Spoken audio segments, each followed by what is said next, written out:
Badan Eksekutif Mahasiswa BEM UI menggelar aksi unjuk rasa di depan gedung DPR RI. Unjuk rasa kali ini menyerukan aksi Rakyat Tagih Janji.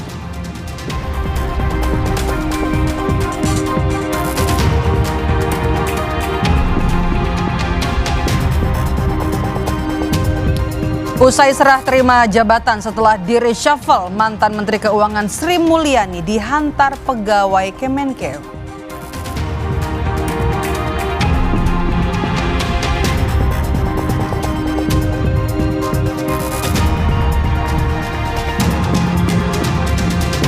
Menteri Koordinator Bidang Hukum, HAM, Imigrasi dan Pemasyarakatan Yusril Ihza Mahendra menemui Direktur Eksekutif Lokataru Foundation Del Pedro Marhain di Rutan Mapolda Metro Jaya.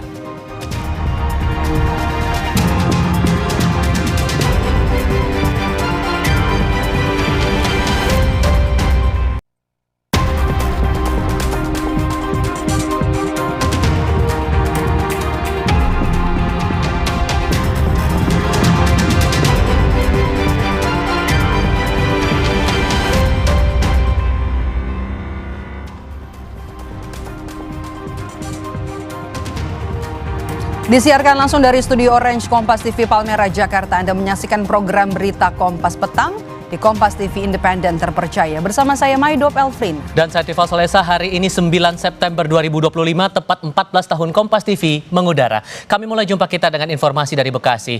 Diduga akibat percikan api pembakaran sampah, sebuah gudang perabotan rumah tangga di Babelan, Kabupaten Bekasi, Jawa Barat terbakar.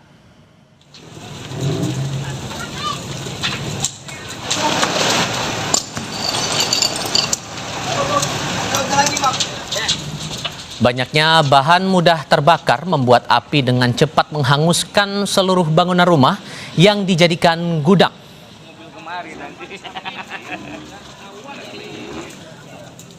Total 4 unit mobil damkar dari Disdamkarmat Kabupaten Bekasi diterjunkan ke lokasi kebakaran. Tidak ada korban dalam insiden ini, namun kerugian materi diperkirakan ratusan juta rupiah.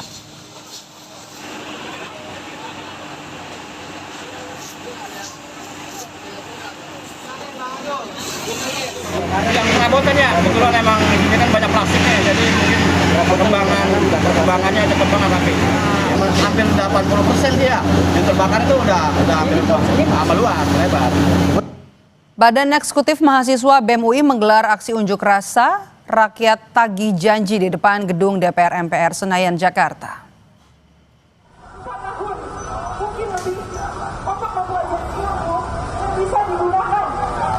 Bangkitkan kembali semangat kita, kawan-kawan. Sambut salam hangat dari saya.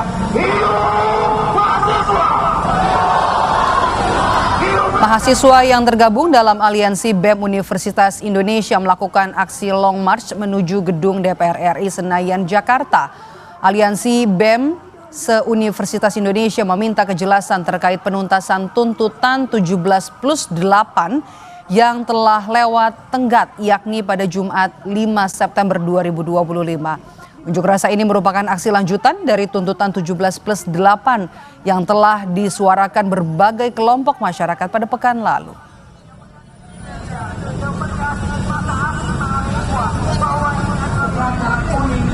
Pemerintahan kami kasih nilai C karena halnya masih sifat-sifat simbolis.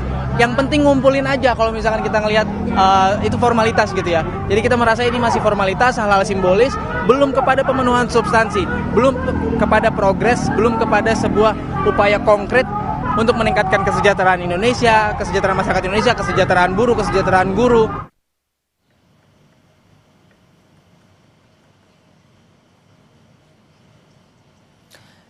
Ini adalah pantauan udara kondisi unjuk rasa di depan gedung DPR. Massa dari Badan Eksekutif Mahasiswa Universitas Indonesia menyuarakan aksi mereka untuk menagih tuntutan 17+8 yang dinilai belum semuanya terpenuhi. Berdasarkan pantauan udara, aksi mahasiswa hingga di depan gedung DPR RI Selasa petang berlangsung kondusif.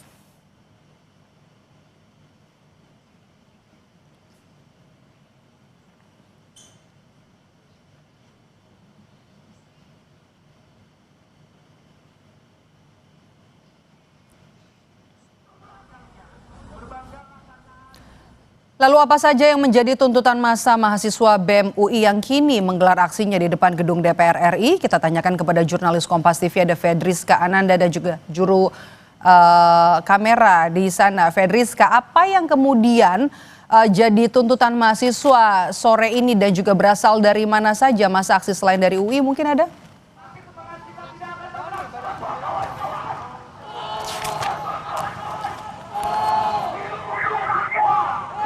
Fedriska.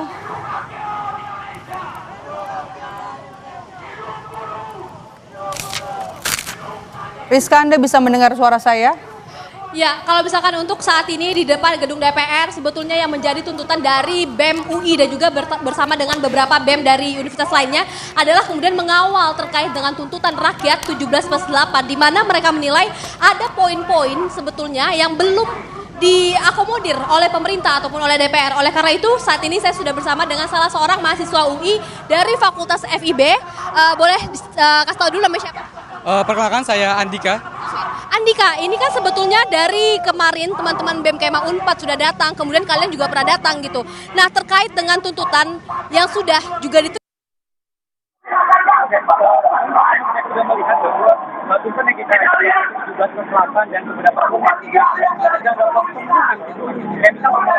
sedang dalam proses pemenuhan gitu. Kayak misal pemotongan dari tunjangan dan kita lihat pada akhirnya malah tunjangan-tunjangan lain seperti tunjangan komunikasi yang akhirnya malah ditinggikan oleh pihak DPR seperti itu. Dan pastinya kami dari mahasiswa UI pun akan terus menuntut dan mengawal tuntutan 17+8 sampai bagaimana pihak DPR ini memberikan respon dan memberikan solusi yang efektif atas apa yang tuntutan yang kami berikan, seperti itu. Ya. Dari antara tuntutan 17+8 mana poin-poin yang menurut kalian sudah dipenuhi ataupun masih dalam proses dan kemudian mana yang belum? Sampai sejauh ini kami belum melihat hilal pihak DPR ini memenuhi tuntutan-tuntutan yang kami ajukan seperti itu. Dan banyak keliru-keliruan atas keputusan-keputusan DPR seperti itu. Dan pastinya kita melihat pada saat ini, aksi hari ini kita mengawal tuntutan 17+8 terutama poin-poin terkait dengan represi aparat yang banyak sekali masyarakat, mahasiswa yang masih tertangkap di dalam Polda itu sendiri. Seperti itu ya. Terima kasih banyak Andika atas waktunya. Nah, itulah tadi saudara yang disampaikan oleh salah seorang mahasiswa UI yang juga aktif di BEM ya. Yang mana dikatakan bahwa sebetulnya dari pemerintah ini belum tampak sungguh-sungguh untuk memenuhi ataupun mengakomodir tuntutan mahasiswa. Karena mereka menilai prosesnya ini terlihat kemudian lambat, kemudian juga responnya lambat, sehingga kemudian juga mereka melihat bahwa tidak sungguh-sungguh begitu. Jadi oleh karena itu mereka dengan hadirnya melakukan aksi pada hari ini adalah untuk mengawal, menagih tuntutan mereka yang sudah dirumuskan dalam 17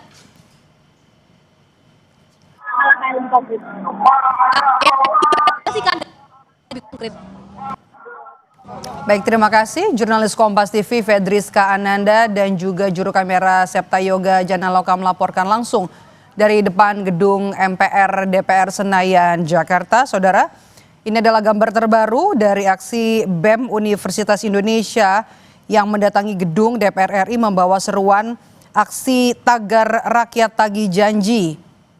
Iring-iringan mobil dari mahasiswa ini sudah tiba Selasa sore di depan gedung DPR. Dalam orasinya mahasiswa menuntut agar pemerintah menepati janji dari tuntutan 17+8 yang disampaikan berbagai elemen terutama dari mahasiswa, koalisi masyarakat sipil yang terangkum dalam tuntutan 17+8.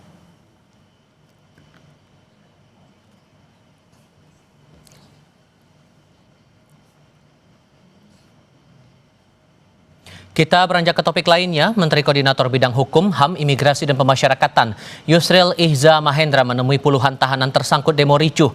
Salah satu tahanan yang dijumpai Yusril di tahanan Mapolda Metro Jaya adalah Direktur Eksekutif Lokataru Foundation Del Pedro Marheim.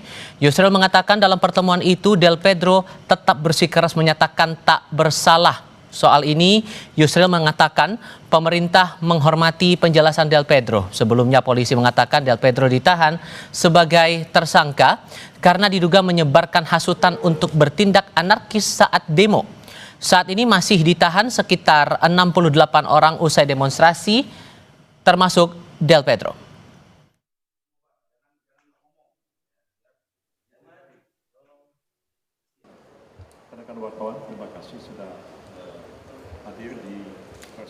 Dia mengatakan saya tetap berpendapat bahwa saya tidak bersalah.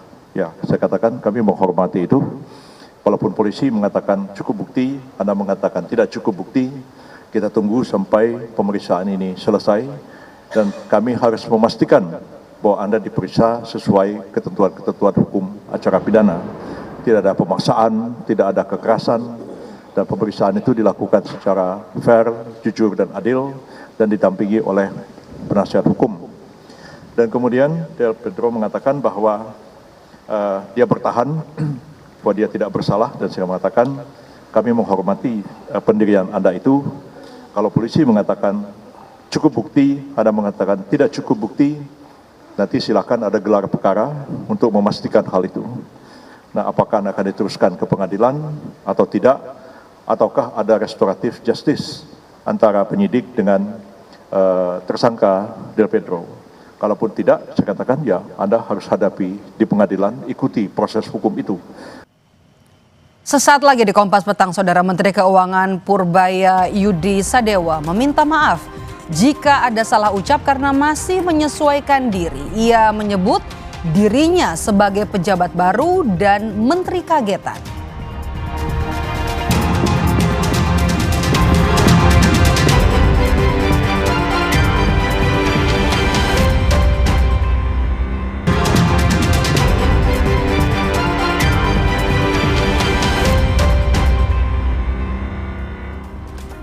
Menteri Keuangan periode 2024-2025 Sri Mulyani tak kuat menahan tangis saat acara perpisahan bersama dengan pegawai Kementerian Keuangan. Perpisahan jiwamu kasih, dan hati catat kecewamu, masih yakinlah hanya aku yang paling. Momen haru terjadi saat perpisahan pegawai Kementerian Keuangan dengan Menteri Keuangan 2024-2025 Sri Mulyani di Gedung Kementerian Keuangan Republik Indonesia. Sri Mulyani bahkan terlihat tak kuasa menahan tangisnya saat mendengar pesan perpisahan yang disampaikan perwakilan pegawai kepada dirinya.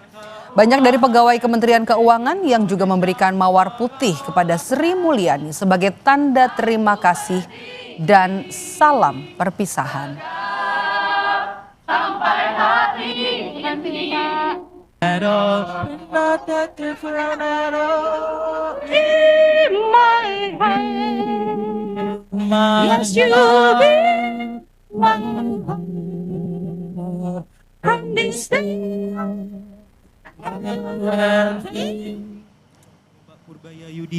Sebelumnya, Saudara, acara serah terima jabatan dari Menteri Keuangan periode 2024-2025 Sri Mulyani Indrawati kepada Purbaya Yudi Sadewa dilakukan di Aula Kementerian Keuangan.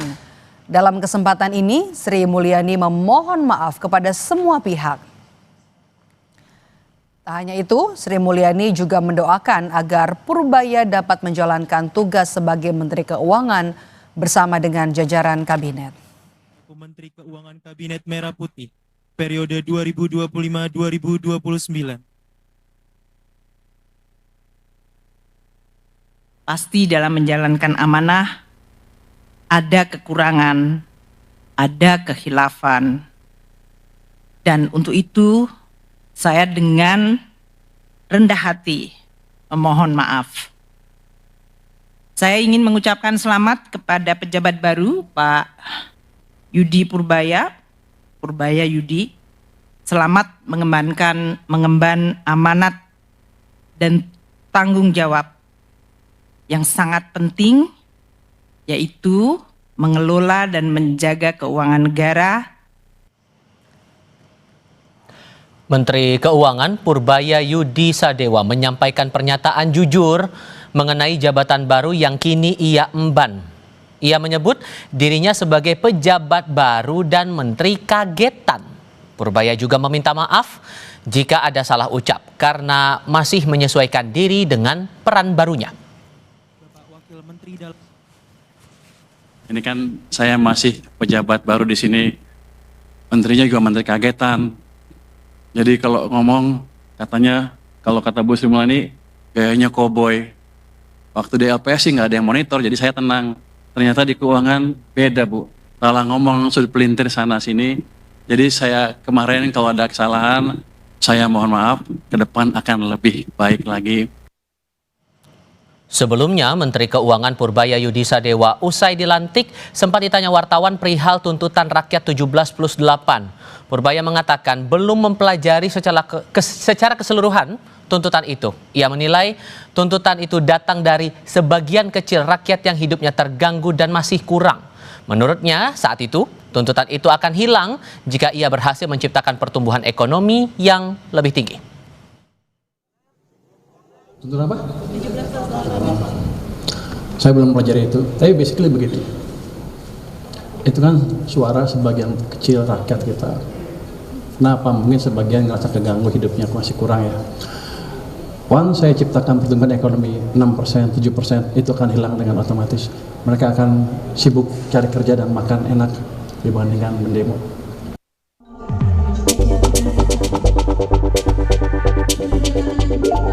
Menteri Keuangan Purbaya Yudisadewa diberi target dari Presiden Prabowo Subianto untuk mempercepat pertumbuhan ekonomi sebesar 8%. Ya, beliau janji berapa? Waktu namanya 8. Dia bilang bisa nggak ya kita coba kejar ke sana. Sekarang kan sedang, dia bilang ekonomi agak melambat. Kita sudah pelajari kelemahannya, ke depan akan kita perbaiki. Jadi itu nggak terlalu sulit memperbaikinya. Ketua Dewan Ekonomi Nasional Indonesia Luhut Binsar Panjaitan menyambut baik keputusan Presiden memilih Purbaya Yudisadewa menjadi Menteri Keuangan. Purbaya dinilai bisa membantu kepala negara. Ya, saya kira kita ya lihat saja perjalanan waktu, tapi saya yakin Pak Purbaya akan bisa berbuat banyak untuk membantu keinginan Bapak Presiden dalam pencapaian pertumbuhan ekonomi maupun penciptaan lapangan kerja. Direktur Kebijakan Publik Celios Media Wahyudi Askar mengatakan pergantian Menteri Keuangan sebagai respon Presiden terhadap kritik publik di sektor ekonomi. Kritik publik terhadap sektor ekonomi hari ini itu luar biasa. Jadi termasuk juga salah satu yang sangat positif berkaitan dengan kebijakan perpajakan. Kemudian yang kedua, kelihatannya juga kebijakan fiskal Pak Prabowo ingin lebih ekspansif begitu ya. Menteri Keuangan Purbaya Yudisadewa masih punya peluang mengembalikan kepercayaan publik dan investor, asalkan dia bisa merespon pasar dengan cepat dan baik. Tim Liputan Kompas TV.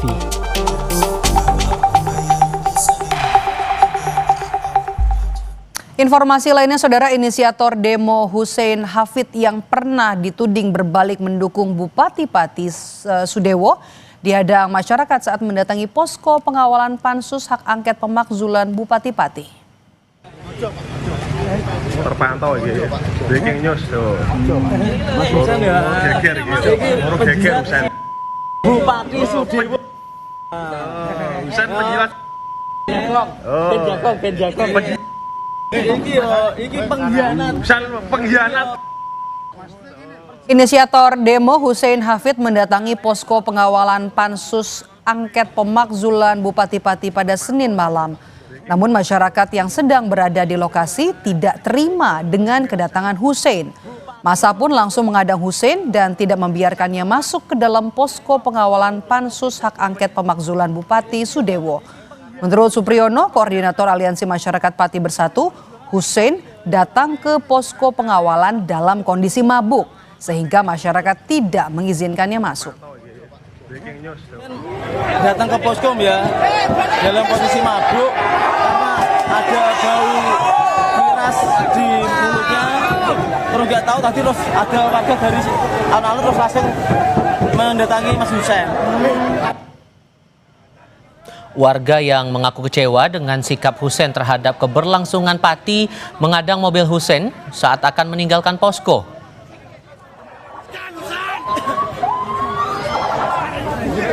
Kondisi sempat memanas hingga polisi dan TNI datang ke lokasi untuk melakukan pengamanan. Polisi yang tiba di lokasi terpaksa mendorong mobil Hussein yang mogok di tengah kerumunan lalu membawanya ke tempat aman.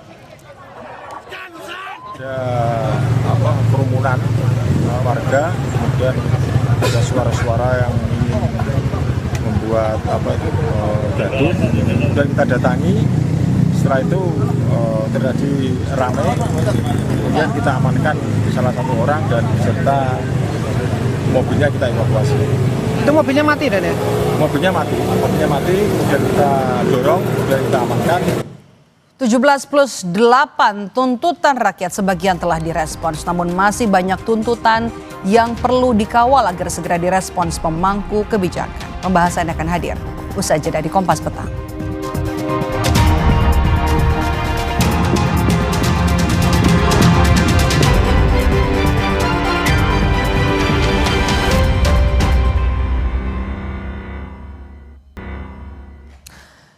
Anda kembali bersama kami di Kompas Petang. Saudara, massa dari Badan Eksekutif Mahasiswa Universitas Indonesia hari ini menggelar aksi di depan gedung DPR MPR Senayan, Jakarta.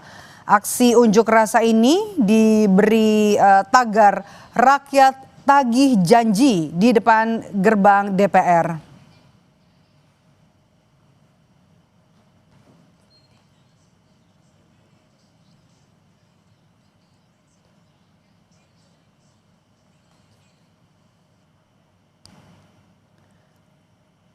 Nah, saudara, aksi yang digelar oleh mahasiswa dari BEM Universitas Indonesia dengan tagar "Rakyat Tagih Janji" ini menunggu respons dari pemerintah dan juga DPR untuk menagih sejumlah tuntutan yang terangkum dalam 17+8 tuntutan rakyat.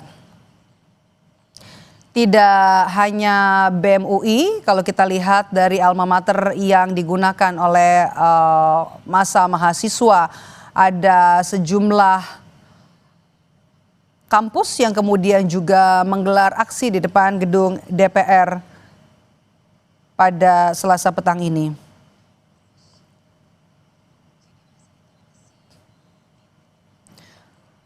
Massa masih meminta pemerintah untuk memenuhi tuntutan 17+8 yang tenggat waktu atau deadline jangka pendeknya jatuh pada 5 September 2025.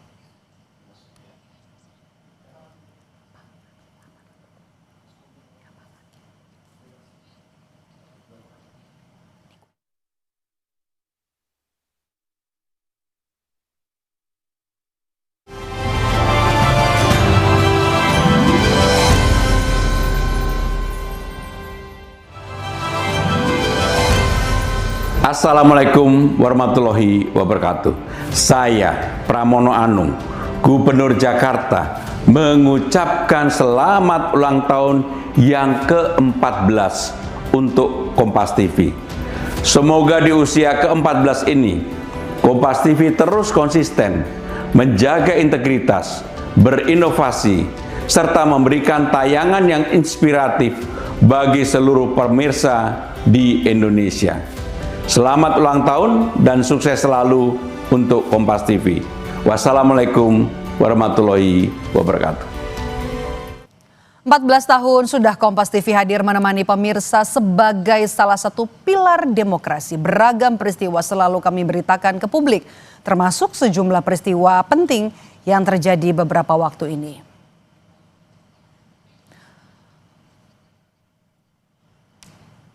Empat 14 tahun sudah Kompas TV mengudara dengan semboyan independen terpercaya. Redaksi Kompas TV selalu berupaya menghadirkan berita yang akurat untuk mengisi ruang informasi masyarakat Indonesia. Tahun ini, saudara, dengan mengusung tema Harmonesia, Kompas TV menegaskan komitmen untuk menjaga keselarasan dan menghormati perbedaan pendapat di tengah gejolak nasional dan dunia. Melalui tema Harmonesia yang diambil dari kata harmoni, Kompas TV mengajak seluruh elemen bangsa untuk menjaga keselarasan, menghormati perbedaan demi kebersamaan untuk mencapai tujuan Indonesia. Jadi harmoni itu salah satunya memberikan pesan bahwa hari ini di tengah gejolak dunia termasuk gejolak nasional dibutuhkan satu keselarasan, pemahaman bahwa kita menghormati perbedaan, kita tahu persis ada perbedaan sudut pandang, tetapi ada satu yang harus diperjuangkan, yaitu kebersamaan dalam bingkai kejujuran untuk mencapai tujuan Indonesia. Saksikan di belakang saya, ini massa kembali berlarian.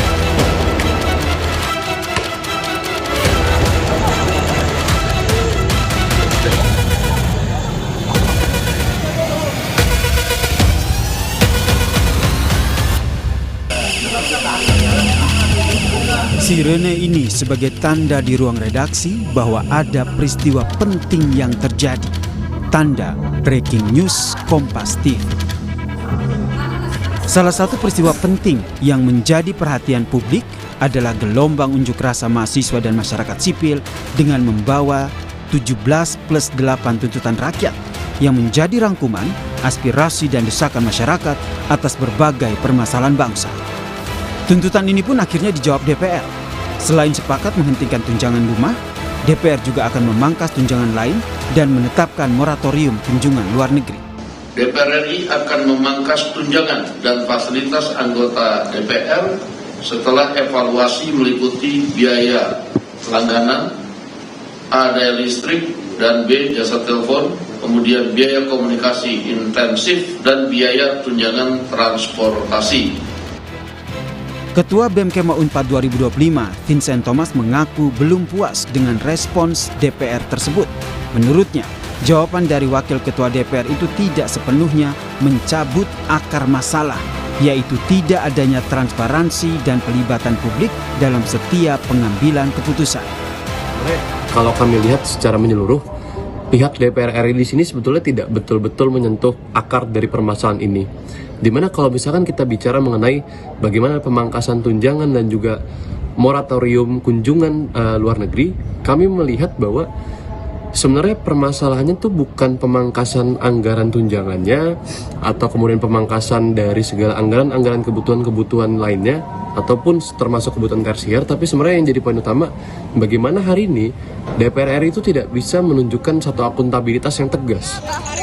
Dari kepolisian ini sedang memukul mundur para... Meski sebagian telah direspons, banyak tuntutan yang perlu dikawal agar segera dapat dipenuhi oleh para pemangku kebijakan. Nah, sebagai salah satu pilar demokrasi, jurnalis TV juga punya andil untuk mengawal realisasinya tuntutan rakyat ini. Jurnalis Kompas TV pun hadir untuk mengawal suara publik. Orasi-orasi yang terus dilayangkan dari mahasiswa yang ada di Kota Bandung. Dan selain kami turun ke lapangan, menyaksikan langsung dan mewartakan kepada publik agar lebih terdengar. Sepanjang jalan Gatot Subroto ini. Tentu dengan mengedepankan fakta yang independen dan terpercaya. Kami percaya tidak ada suara yang terlalu kecil. Kami redaksi Kompas TV terus mengawal, menyiarkan, dan memastikan semuanya terdengar.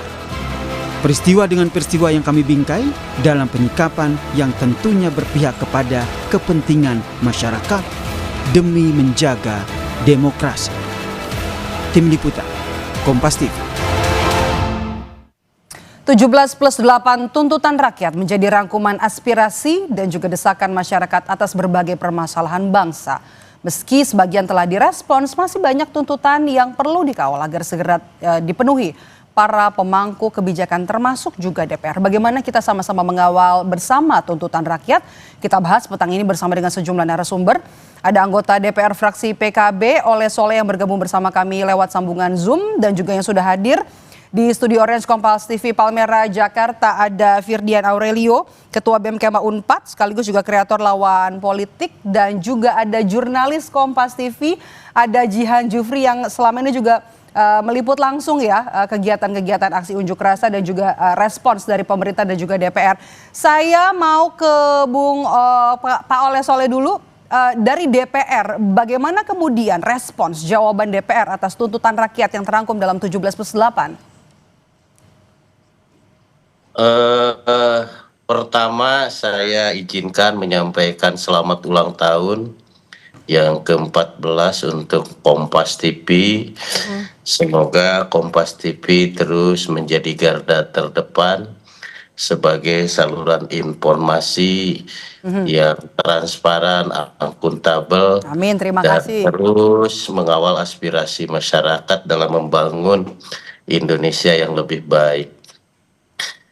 Yang kedua, saya secara pribadi dan tentu lembaga DPR sudah menyampaikan mengapresiasi atas seluruh elemen bangsa, baik itu mahasiswa, kampus-kampus, kemudian seluruh elemen ya, buruh-buruh dan yang lain-lain, yang terus memiliki sebuah rasa kecintaan terhadap Indonesia. Kami memandang aksi demonstrasi, aksi penyampaian daripada aspirasi, baik melalui turun ke jalan, di media-media sosial, di WhatsApp group, dan yang lain-lain. Kami memandang itu sebagai bukti rasa cintanya terhadap Indonesia. Oke. Di Saya mau mana coba dulu ke semua teman mahasiswa yang elemen sudah bangsa- merangkum tuntutan 17+8 ini. Firdian, bagaimana Anda melihat respons dari DPR? Pertama, kita nggak butuh obat paracetamol, Mbak. Yang mana cuma meredakan sakit kepala, tapi tidak menyelesaikan akar masalah. Kenapa kepala kita jadi sakit? Saya rasa baik DPR dan Presiden hari ini jawabannya sama sekali tidak memuaskan, Mbak. Kita cuma diberikan obat penenang atas kemarahan yang publik punya soal berbagai permasalahan, baik itu kesenjangan ekonomi, krisis demokrasi, dan lain sebagainya. Kata-kata seperti kalau versi Pak Presiden ya, saya kira kami akan pertimbangkan, saya kira kami akan diskusi. Enggak. Kami butuh jawaban, Pak. Saya jamin ke depan tidak ada lagi demonstran yang kemudian ditahan. Saya komitmen ke depan tidak ada lagi koruptor yang akan masuk ke dalam kabin kami dan sebagainya. Kami nggak butuh saya kira. Begitupun dengan DPR. Saya rasa bahasa-bahasa seperti dibekukan, tunjangan, non-aktif itu bahasa-bahasa yang sangat political correct sekali. Langsung to the point, butuh jawaban. Kami butuh jawaban. DPR tunjangan batalkan, KPI-nya seperti apa ke depan untuk perbaikan reformasi? Siapa aja dewan dipecat dan lain sebagainya. Itu kan salah satunya ngomongin tuntutan adalah 17 lainnya kan, Mbak, ketika bicara soal tuntutan dari teman-teman kolektif, termasuk bagaimana hari ini masih ada teman-teman kami yang ada di dalam sel jeruji karena ikut menyuarakan pendapatnya, padahal kami dijamin oleh Undang-Undang Dasar. Padahal banyak teman-teman yang di dalam penjara tersebut katakanlah ditahan oleh kepolisian, katakanlah sama sekali tidak melakukan kerusuhan, sama sekali tidak melakukan upaya-upaya makar. Mereka hanya melakukan pendapatnya, marah kemudian, wajar sekali, tapi dikriminalisasi. Dan hari ini belum ada satupun jaminan, walaupun Pak Presiden sudah bilang ya, nggak boleh ada yang ditahan karena demonstrasi. Nah mana Pak? Di mana buktinya? Tolong buktikan secepat Bapak mengangkat polisi-polisi yang dipukul katanya sama saksi itu. Tolong berikan kami secepatnya jaminan dan action untuk membebaskan masa aksi tersebut, Mbak. Oke, apa yang kemudian dilakukan sama teman-teman mahasiswa untuk bisa mengawal tuntutan ini sampai nanti goal? Ya, yang pertama saya berinteraksi dengan berbagai elemen, Mbak. Teman-teman akademisi, teman-teman dari LSM, teman-teman komunitas, teman-teman konten kreator, begitupun teman mahasiswa. Hari ini gerakan 17.8 itu sebetulnya hanyalah alat, Mbak. Dia bukan tujuan, dia juga bukan satu instrumen akhir, dia hanyalah alat. Makanya hari ini goals kami adalah masing-masing elemen tersebut silakan lakukan konsolidasi dan lakukan quote-unquote penyerapan aspirasi yang tidak mampu dilakukan oleh DPR untuk kemudian tanya nih ke elemen masing-masing. Mahasiswa tanya ke mahasiswa, buruh tanya ke buruh, petani tanya ke petani, akademisi tanya ke mahasiswa dan lain sebagainya untuk melihat lebih lanjut lagi hal-hal apa nih yang kita perlu bawa. Nah kemudian kita ke depan akan lakukan banyak cross sector intersection gitu Mbak. Dimana kita pengen pastiin hari ini berbagai tuntutan ini bukan hanya milik 1-2 elemen, tapi milik seluruh warga Indonesia yang mencintai bangsa ini. Yang dirangkum 17+8 itu ya, oke. Sekarang seperti itu. Oke, sekarang kita mau lihat ini adalah gambar terbaru dari depan gedung DPR. Ini adalah aksi dari BEM BEM dari Universitas Indonesia dan juga ada sejumlah kampus lainnya ya di depan gedung DPR MPR Senayan, Jakarta. Mereka ini adalah aksi untuk mengawal tuntutan 17+8. Kalau BEM Universitas Indonesia tadi menyebut ada hashtag rakyat tagih janji begitu ya. Ini adalah aksi yang masih terus dilakukan atau disuarakan untuk bersama mengawal 17+8 tuntutan rakyat yang disampaikan oleh mahasiswa dari berbagai universitas di depan gedung DPR. Jihan Jufri, jurnalis Kompas TV juga turut mengawal ya jalannya aksi, kemudian juga meliput juga respons dari DPR pada saat setelah demo atau pasca demo. Bagaimana kemudian pengalaman meliput aksi unjuk rasa kemarin, Jihan? Oke, mungkin pertama-tamanya aku bisa bilang dulu bahwa itu pengalaman pertama aku liputan demo ya. Oh iya. Betul, dan memang ternyata beda banget dinamika di lapangannya ya dengan liputan-liputan biasa. Gimana di situ kita ngelihat ada banyak banget orang dari berbagai macam background dan mereka sebenarnya punya satu tujuan gitu ya. Tujuannya adalah nggak muluk-muluk untuk didengarkan ya. Dan selain itu di sana aku bisa ngelihat banget sih di mana ada kekecewaan masyarakat, lalu juga ada amarah masyarakat yang kemudian kalau misalnya sempat nonton liputanku yang kemarin pada tanggal 28 Agustus itu aku lagi melaporkan. Pada saat melaporkan memang tiba-tiba situasinya yang awalnya memang situasinya bisa dikatakan masih kondusif gitu ya. Lagi melaporkan kondisi terkini di lapangan, ada sejumlah kayak barang-barang yang dibakar, lalu juga demonstran yang masih terpecah-pecah gitu ya, ada tersebar di sana sini. Waktu itu aku titiknya di Senayan, tapi nggak lama tiba-tiba ada polisi mukul mundur. Oke. Bagaimana kemudian melaksanakan tugas jurnalis untuk bisa mengawal suara rakyat ini, Jihan ya? Pada saat kemarin meliput ini di mana, Jihan? Ya, ini titiknya di Senayan, persis di Jalan Asia Afrika, di mana itu bisa dilihat ada sejumlah barang yang memang sudah dibakar oleh massa dan juga emang kelihatan juga beberapa kali polisi ini menyemprotkan water cannon gitu ke arah massa. Dan memang pas di situ ini aku melaporkan kondisinya memang masih kondusif bisa dibilang. Tapi nggak lama dari itu tiba-tiba polisi memukul mundur massa nih dan aku di tengah-tengah melaporkan kan. Jadi memang gimana caranya untuk berpikir gue harus menyelesaikan report ini atau laporan ini dengan tetap tidak panik gitu ya. Dan itu memang ternyata adrenalinnya kerasa banget di situ, di mana masa ada juga yang teriak ke aku, lari kak, gitu. Ada pengalaman-pengalaman itu ya. Oke, saya mau kembali ke DPR nih, Pak Oleh tadi kan Firdian juga tadi sudah bicara soal mereka ini nggak perlu akan, perlu jawaban. Silakan direspons dari tuntutan ini. Sebenarnya 17+8 ini harusnya bisa langsung dilaksanakan, terutama untuk tenggat waktu kemarin, deadline jangka pendeknya 5 September kemarin. Pada dasarnya kan DPR sudah menangkap dan sudah mengabulkan apa yang menjadi tuntutan mahasiswa dan seluruh elemen bangsa. Pada poinnya adalah reformasi DPR.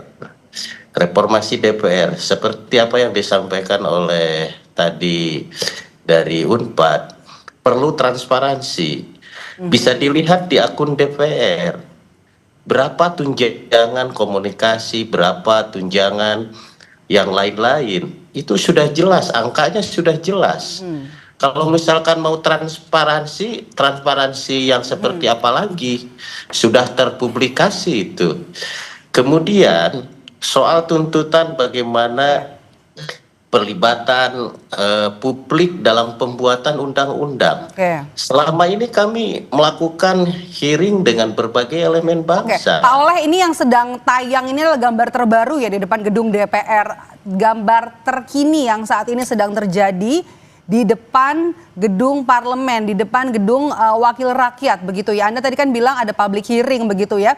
Adakah yang menghampiri, adakah yang bertemu perwakilan dari DPR? bertemu dengan perwakilan dari mahasiswa? Karena saya sudah jam pulang ya, saya ada di jam pulang ya, rumah Pak? ini. Jadi jujur saya tidak tahu ada demo, dan tentunya ini juga pasti bagian humas di DPR juga akan memberikan fasilitas. Yang jelas begini, bahwasanya pimpinan DPR kemarin juga sudah melakukan komunikasi dengan berbagai elemen bangsa. Kalau seluruh elemen bangsa menuntut reformasi terhadap DPR, terhadap semua pemerintah negara. Oke, tahan di situ, Pak Oleh, tahan di situ, Firdian respons Anda. Tunggu dulu, Mbak. Saya boleh bicara silakan, dong, jangan singkat. dipotong. Boleh dong. Mari kita reformasi juga, perbaiki semua sendi-sendi kehidupan, termasuk juga pola menyampaikan aspirasi. Kalau pola menyampaikan aspirasi tidak diperbaiki juga, ini juga akan menjadikan masalah. Anda punya catatan? Pola menyampaikan aspirasi Anda punya catatan? DPR punya catatan? Kan sudah jelas ada SOP-nya. Jam penyampaian aspirasi sudah jelas. Aturan demonstrasi penyampaian aspirasi sudah jelas. Kan sudah jelas. Jangan sampai kami artinya menyampaikan aspirasi harus sesuai aturan begitu ya, Pak Oleh ya. Tetapi cara menyampaikan aspirasi tidak direformasi. Ini bagaimana? Mari kita sama-sama mereformasi. Kita muhasabah bersama. Kami sudah menyadari betul dan kami juga sudah menangkap betul keinginan masyarakat. Tetapi jangan juga satu arah gitu, jangan satu arah. Tidak ada yang menutup aspirasi masyarakat, tidak ada. Tidak ada yang menutup dialog, tidak ada. Apa yang sudah kami lakukan di DPR, rasa-rasanya sudah transparan, sudah akomodatif. Terkait bagaimana tuntutan 17+8, ini kan semua sedang dibicarakan. Tidak mudah membalikan sebelah tangan. Kan ini kan proses di mana kami sudah menangkap tujuannya seperti apa, maksudnya seperti apa, dan kami sudah melakukan aksi sesuai apa yang dituntutkan oleh semua elemen bangsa. Oke, baik. Terima kasih. Artinya sudah ditangkap, kemudian juga nanti masih akan dibahas di DPR. Waktu kita terbatas untuk semua narasumber kita. Terima kasih Bung Oleh Soleh sudah bergabung bersama kami. Kemudian juga ada Fidrian dan juga ada Jihan Jufri, jurnalis Kompas TV yang kita bahas untuk mengawal demokrasi kita saat ini. Dan juga kami mau mengajak pemirsa Kompas TV untuk melihat ini adalah gambar terbaru dari depan gedung DPR Senayan, Jakarta. Tadi pada pukul 14.30 ada BEM dari Universitas Indonesia yang kemudian datang ke depan gedung DPR. Kemudian juga ada perwakilan dari BEM dari kampus lain untuk bersama mengawal 17+8 tuntutan rakyat.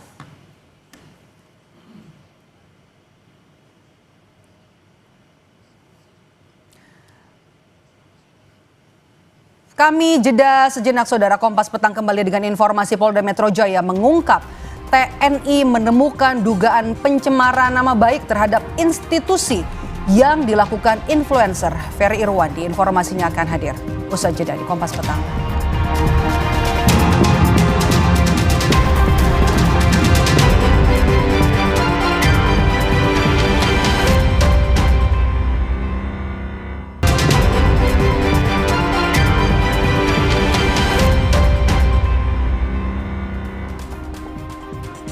Saya Tifal Solesa melanjutkan Kompas Petang, Saudara.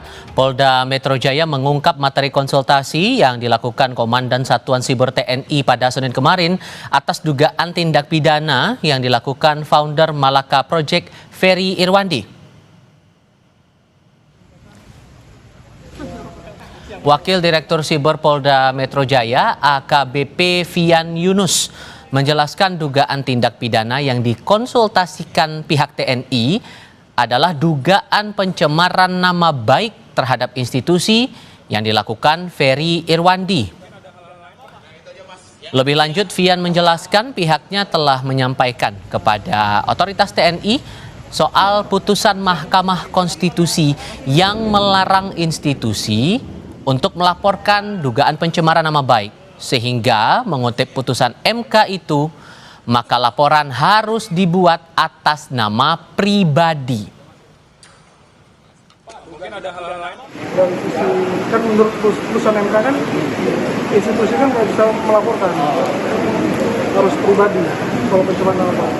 Kalau hasil koordinasi kemarin, Pak, tindak pidana yang diadukan oleh pihak TNI itu apa sih Pak sebetulnya? Kan itu Pak soal tindak pidana yang diadukan, ya? Pencemaran nama baik. Pencemaran nama baik, ya. Terhadap institusi atau terhadap seorang institusi? Kok banyak saya mau ya? Begitu aja. Institusi ya. Sebelumnya pada Senin sore, Mabes TNI melaporkan temuan dugaan tindak pidana yang dilakukan founder Malaka Project sekaligus pemengaruh atau influencer Ferry Irwandi ke Mapolda Metro Jaya Jakarta Selatan. Secara khusus, Komandan Satuan Siber TNI Brigjen Juwinta Omboh Sembiring mengungkit soal algoritma yang diungkap Ferry via akun media sosialnya. Untuk itu, menurut Juwinta, pihaknya sudah berupaya menghubungi Ferry, namun tidak bisa dihubungi.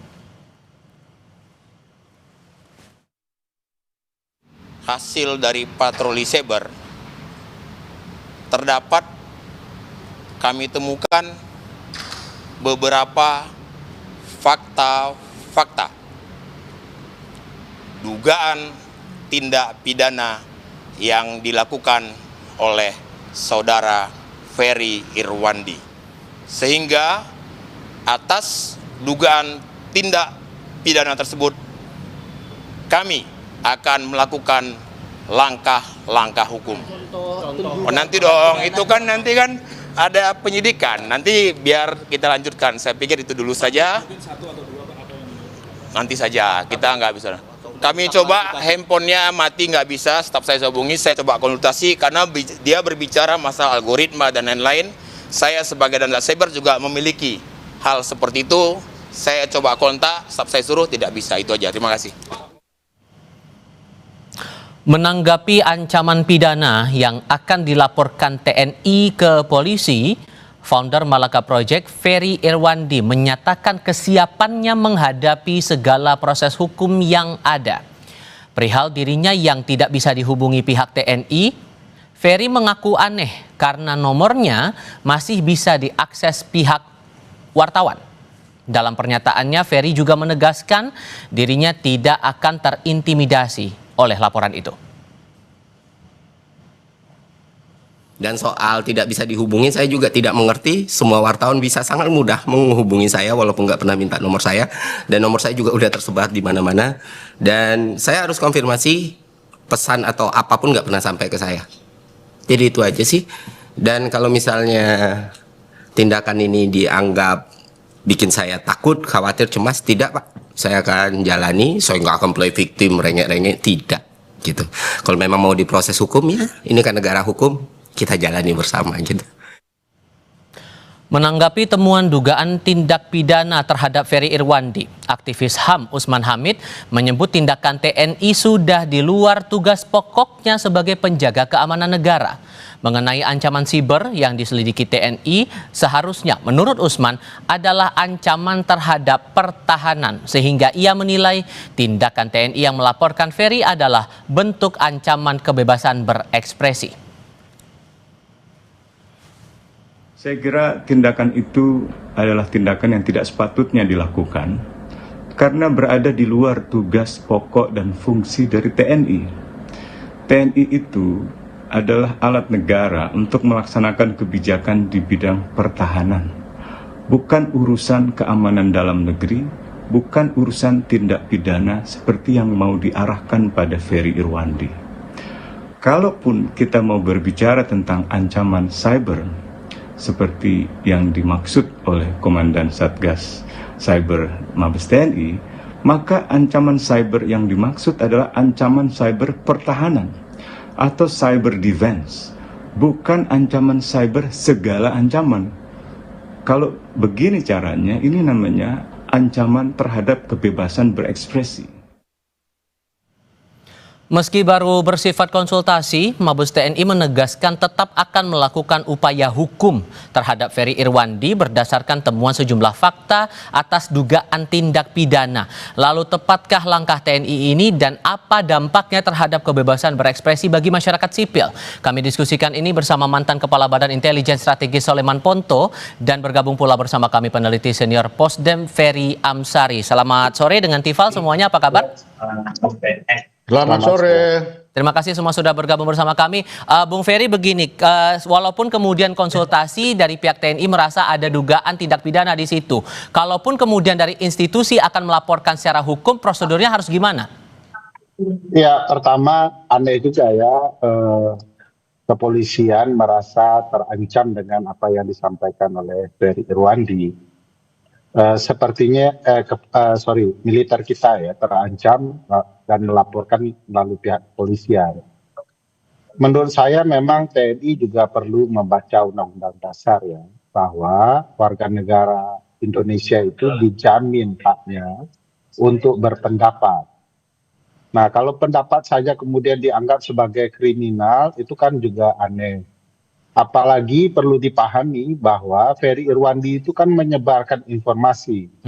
Penyebaran informasi seperti itu dilindungi di pasal 28F Undang-Undang Dasar 1945 bahwa setiap orang berhak memperoleh informasi, menyebarluaskan informasi itu dalam berbagai media yang mereka miliki. Itu kata Undang-Undang Dasar. Apalagi saya sepakat dengan pernyataan Bang Usman Hamid tadi bahwa tugas pokok TNI ada di pasal 30 Undang-Undang Dasar 1945, yaitu dalam ruang pertahanan negara. Nah, ruang kemudian sipil itu sama sekali tidak boleh disentuh oleh militer. Militer tidak boleh kemudian dalam konteks kemerdekaan berpendapat warga negara melaporkan warga negara itu kepada kepolisian untuk kemudian dijadikan kriminalisasi. Bagi saya ini kriminalisasi terhadap warga negara, bukan urusan TNI untuk sektor keamanan ya. Urusan TNI itu sektor pertahanan. Nah, Pak Soleman juga ada pernyataan dari Bung Usman bahwa ini sudah di luar dari tupoksinya TNI soal urusan pertahanan dan keamanan negara. Kalau menurut Anda? Oke, begini. Saya pertama dulu sepakat dengan Pak Ferry Amsari bahwa untuk menyatakan pendapat itu adalah hak segala bangsa, hak segala orang. Ya. Namun pertanyaannya pendapat yang bagaimana yang boleh disampaikan? Kalau pendapat ini dapat mengakibatkan bercerai-berainya bangsa ini, apakah iya boleh? Yang pertama, kalau pendapat itu mengandung fitnah, apakah itu boleh? Nah, kan itu pertanyaannya. Nah, TNI sekarang ini yang dia sampaikan itu karena merasa difitnah. Dengan apa? Ini saya baca. Karena kebetulan saya juga mencatat beberapa pernyataan dari Ferry ini. Yang pertama ya, tanggal 28 Agustus Instagram. Yang ditulis Ferry itu apa? Panjang sejarah, darurat militer selalu hadir dengan janji menstabilkan keadaan. Tapi faktanya kebebasan sipil dibatasi, oposisi ditindas, media disensor. Tanggal 28. Tanggal 29. Benar itu. Bentar, tanggal 29.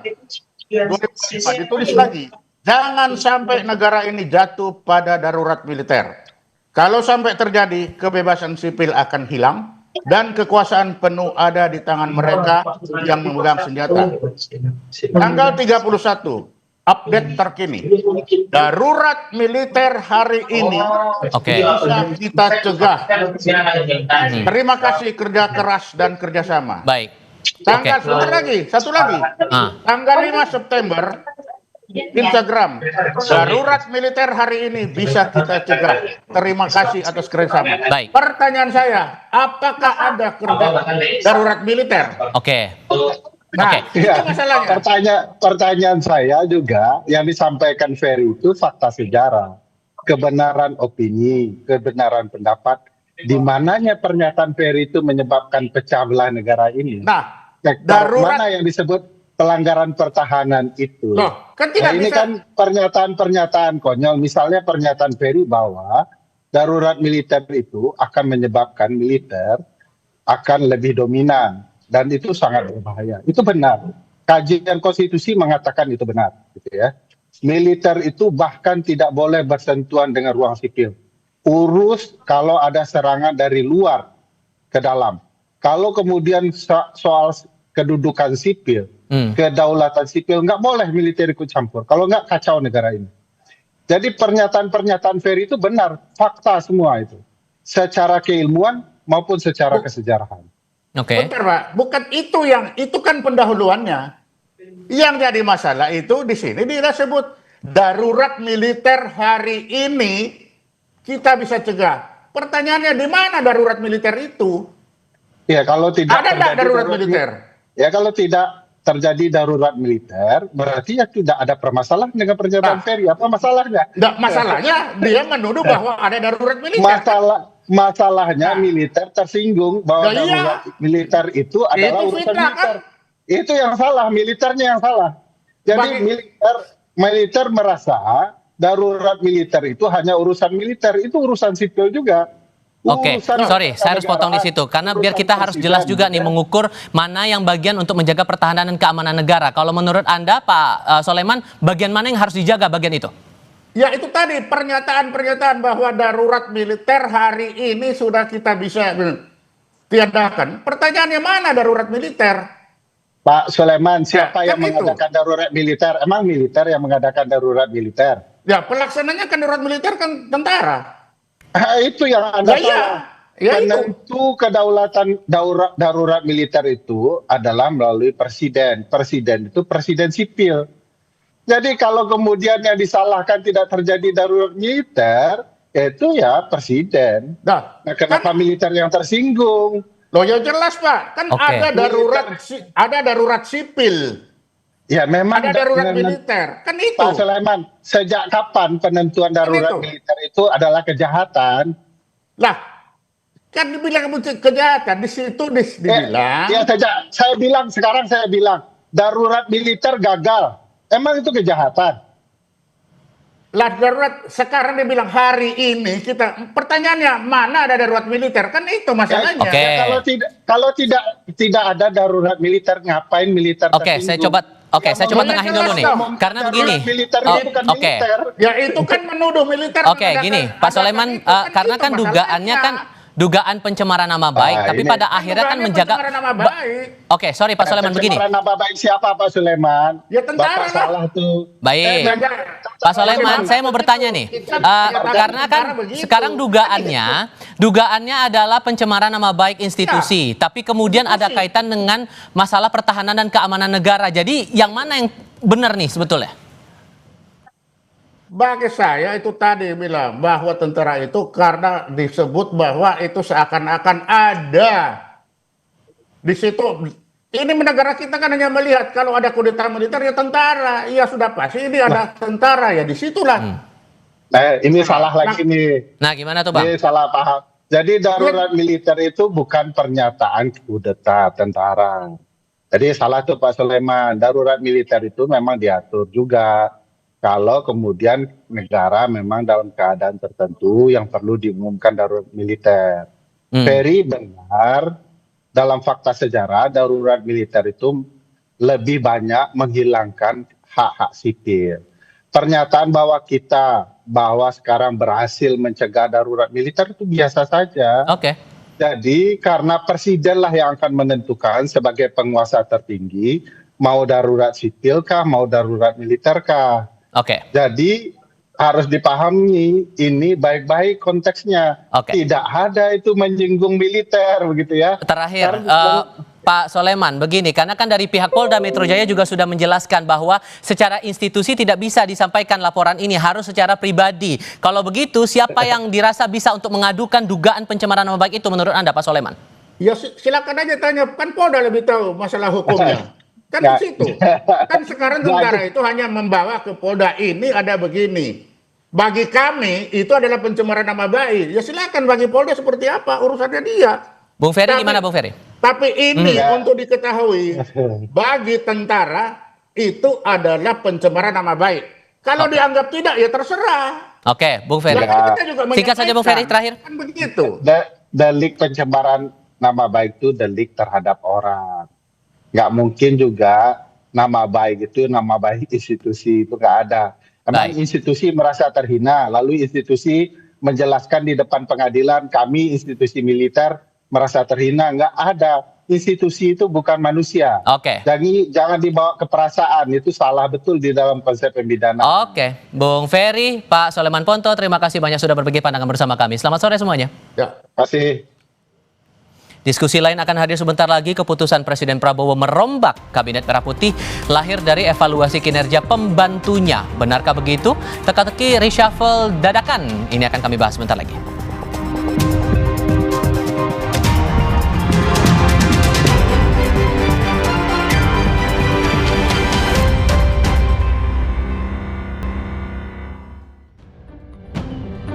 Presiden Prabowo Subianto merombak Kabinet Merah Putih di 5 kementerian. Menteri Sekretaris Negara Prasetyo Hadi menjelaskan, keputusan itu lahir dari evaluasi yang terus dilakukan Presiden Prabowo Subianto terhadap kinerja pembantunya. Ya, bukan mundur, bukan dicopot. Jadi Bapak Presiden selaku Kepala Negara dan Kepala Pemerintahan, tentunya kita semua paham bahwa beliau memiliki hak prerogatif, maka kemudian atas evaluasi, beliau memutuskan untuk melakukan perubahan formasi. Tapi ada surat resign yang diajukan. Berarti dipastikan pertimbangan untuk Ya, soal pertimbangannya banyak lah, itu kan ininya Presiden. Direktur Eksekutif Lingkar Madani Ray Rangkuti mengatakan perombakan kabinet yang terkesan mendadak ini terjadi lebih kuat unsur politisnya. Menurutnya, sejumlah menteri yang diganti pernah jadi pembantu presiden sebelumnya, Joko Widodo. Jadi kalau kita lihat hari ini, artinya terjadi de-Jokowinisasi di kalangan kabinet. Dari sekitar berapa jumlah anggota kabinet yang dulu pernah bergabung dengan Pak Jokowi, sekarang 5 diantaranya di-reshuffle oleh Pak Jokowi. Dan saya kira arahnya nggak kembali ke Pak Jokowi nih.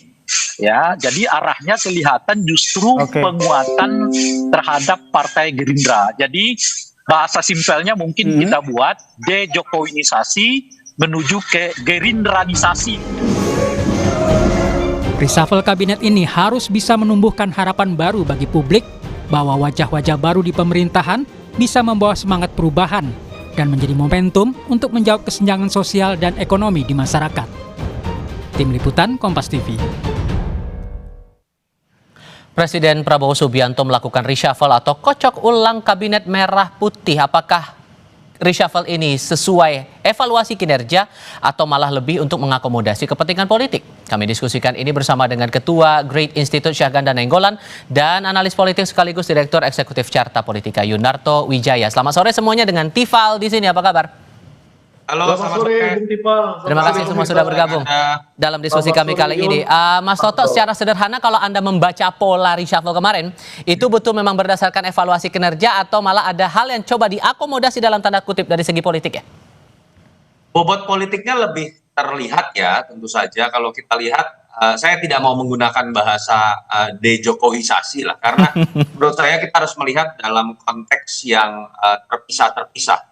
Yang mudah ditebak adalah memang ketika digantinya Budi Ari, ini kan tinggal masalah waktu. Perbincangan mengenai Budi Ari dengan latar belakang sebagai relawan Jokowi, kontroversi terkait dengan dugaan misalnya kasus hukum, saya pikir apalagi ditambah dengan beban kerja dari Menteri Koperasi itu kan adalah flagship-nya pemerintahan Prabowo. Ketika kemudian dibebankan bukan kepada inner circle-nya, menurut saya memang tidak tepat. Dan ketika diangkat Ferry Yuliantono, ya terlihat sekali ini adalah orang dekat Pak Prabowo dari dulu gitu ya. Dan ketika berbicara Sri Mulyani, banyak orang yang kaget. Saya tidak kaget, walaupun memang dari sisi waktu saya cukup kaget karena kok sedemikian cepat. Secara paradigma Pak Prabowo dengan Sri Mulyani memang berbeda. Ketika yang satu dianggap lebih dekat dengan pemikiran ayahnya, sosialis, yang satu sering dianggap lebih dekat dengan pasar bebas. Jadi it's all about timing juga, apalagi kalau kita dengar isu bahwa Sri Mulyani sendiri dipakai oleh Pak Prabowo dalam konteks didorong oleh Pak Jokowi dengan Pak SBY yang cenderung memang secara paradigma sama dengan Sri Mulyani. Dan tapi di situ ada highlight-nya. Menurut saya tetap beban besar buat Pak Prabowo yang harus dijawab oleh Pak Purbaya adalah 2 hari berturut-turut market merespon negatif dari kehadiran Pak Purbaya yang memang harus diakui dari sisi track record dan portfolio paling tidak di dunia internasional dan market tidak sebesar Sri Mulyani, tetapi itu harus dijawab dengan cepat karena memang di hari pertama agak blunder menurut saya Pak Purbaya. Nah, yang sebetulnya menarik dan masih menjadi misteri adalah digantinya Pak Budi Gunawan. Artinya itu menurut saya kan cukup banyak membantah persepsi yang secara hitam putih. Misalnya melihat ketika Pak Jokowi perannya berkurang, artinya kekuatan Ibu Mega akan masuk. Soal nama Menko Polkam itu kita akan coba diskusikan lagi nanti. Tapi kalau menurut Bang Ganda nih, kalau membaca polanya terlebih banyak menteri di era Jokowi yang kena reshuffle, apakah ini memang terpola untuk tujuan mengakomodasi kepentingan politik? Jawabnya nanti Bang, kita jeda sebentar. Kita lanjutkan di segmen berikutnya, selepas jeda berikut.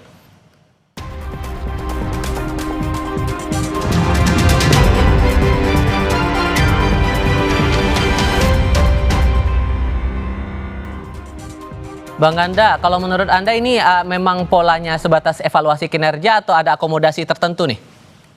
Ya, saya pikir kalau evaluasi kan harusnya Oktober ya, tanggal 20 setelah 1 tahun. Tapi yang sekarang ini kan karena ada chaos ya kemarin, kerusuhan dan lain-lain. Jadi kita lihat Presiden harus mengambil langkah lebih cepat karena rakyat itu harus dipuaskan ya, rakyat menuntut.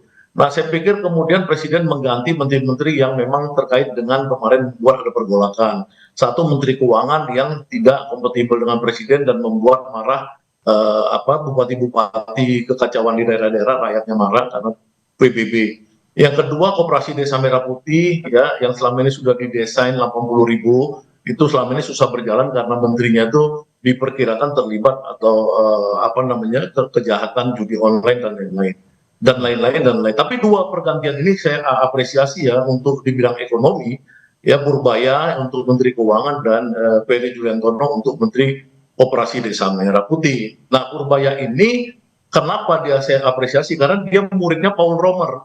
Nah, Paul Romer ini pemenang Nobel Ekonomi ya di dunia, dan kedua dia pahamnya itu disebut dengan indigenous economy ya, atau lebih mirip Keynesian, lebih mirip sosialis seperti Presiden Prabowo. Ya. Jadi dia itu pasti sinergi dengan Presiden Prabowo. Saya berharap Prabowo 8% itu bisa ditempuh dalam beberapa tahun ke depan, 6% ini dulu dan lain-lain. Nah, Peri Juliantono dengan sebagai dia kadernya Adi Sasono di Kementerian Koperasi dulu, dia mungkin bisa betul-betul membangun koperasi sebagai sokoguru perekonomian sebagaimana dititahkan oleh Undang-Undang Dasar 45. Saya pikir itu apresiasi saya kepada Presiden Prabowo dalam reshuffle kabinet kemarin. Tapi pertanyaannya masih ada 2 yang kosong di sini. Menko Polkam kemudian Menpora. Kalau membaca polanya Polkam saat ini diisi oleh orang dekatnya Bu Mega, kemudian yang Menpora dalam beberapa waktu ke belakang itu diisi oleh kader Partai Golkar. Kalau menurut Mas Toto pola itu bakal terulang atau tidak? Saya melihat Golkar kan sudah selesai ya dengan diberikan jatah di kementerian lain, sehingga dari sisi jumlah sudah sama. Artinya tidak ada masalah dalam konteks perimbangan politik di situ. Nah, kalau berbicara mengenai Menko Polkam, kalau saya pribadi dengan terjadinya situasi kemarin, spekulasi muncul kembalinya militerisme, alangkah baiknya menurut saya tidak ditempatkan pengganti nanti ya, ketika berbicara interim oke lah, katakan cocok Pak Safri Samsudin, tapi saran saya lebih baik tidak ditempatkan sosok yang berasal dari kalangan militer, karena itu langsung masuk ke dalam sebuah frame atau mindset spekulasi yang mengatakan bahwa ini adalah kondisi yang ingin menguatkan militerisme. Lebih baik kalau saya malah menginginkan kalau perlu adalah berasal dari kalangan sipil yang memiliki hubungan baik juga dengan berbagai organ yang kemarin sempat kemudian menyuarakan dalam suara-suara demonstrasi. Dan kalau dilihat dari sisi PDI Perjuangan, kalau saya malah melihat dengan keluarnya Pak Budi Gunawan, ini simbol walaupun dalam konteks positif ya, bahwa Pak Prabowo artinya memang menginginkan ada oposisi di luar. Ini baik buat demokrasi, baik buat Pak Prabowo, tidak kemudian dituduh kemudian anti demokrasi dengan berupaya merangkul semua partai. Buat PDI Perjuangan juga bagus, bisa menjalankan fungsi sebagaimana mestinya sebagai pihak yang kalah dalam pilpres dan memang secara tata negara ada dalam posisi untuk melakukan check and balances sebagai pihak oposisi. Jadi saya pikir ini sebuah kondisi yang bagus buat demokrasi itu sendiri. Oke, kalau Bang Ganda juga sepakat atau punya pandangan lain nih untuk pos yang Menko Polkam dan Menpora ini? Ya itu kalau Menko Polhukam itu ya menurut saya harus didesain ulang supaya dia Menko Polhukam, karena tidak ada politik dan hukum itu dipisah. Ini Pak Presiden mungkin harus meninjau kembali ya supaya itu disatukan kembali ke Menteri Koordinatornya. Yang Taruh ke Pak Yusril dong kalau gitu tugasnya. Satu pidato Presiden dengan Ibu Megawati tanggal 31 Agustus ya, pidato Presiden dengan Ibu Megawati yang 31 Agustus itu, mudah-mudahan Pak Prabowo tetap mengakomodir teman-teman PDI agar kohesivitas dan stabilitas ini bisa terjamin ke depan. Kalau Menteri Pemuda saya pikir saya belum ikutin perkembangannya. Tapi kalau membaca polanya kayaknya bakal terulang lagi nggak kira-kira dari kader Golkar lagi? Karena yang beredar juga begitu di kalangan wartawan.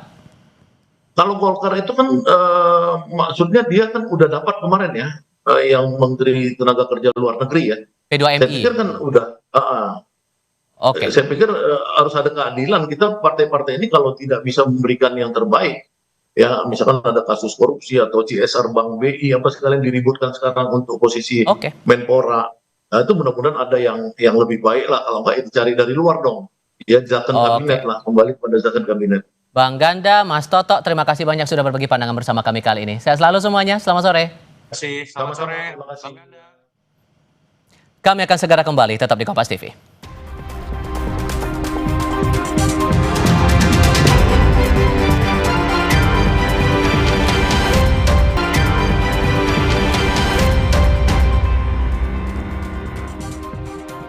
Polres Tangerang Selatan menetapkan 11 orang tersangka terkait aksi penjarahan di rumah mantan Menteri Keuangan Sri Mulyani di Kecamatan Pondok Aren, Tangerang Selatan. Kapolres Tangsel menjelaskan seluruh tersangka yang diamankan adalah laki-laki dewasa. Mereka ditangkap di berbagai lokasi, sebagian besar di wilayah Tangerang Selatan dan sebagian lainnya di Jakarta. Kita sudah menangkap dan melakukan penahanan terhadap 11 orang tersangka. Ini adalah pelaku aktif yang melakukan tindak pidana tersebut. Sampai saat ini kami masih melakukan pendalaman, pemeriksaan, serta kami akan melakukan pengembangan semaksimal mungkin untuk memastikan pihak-pihak yang terlibat dalam tindak pidana ini untuk kami akan lakukan proses penegakan hukum. Demikian Kompas Petang, terus jadikan kami teman terpercaya Anda. Saya Rival Solesa. Dan saya Maida Pelfrina. Terima kasih. Sampai jumpa.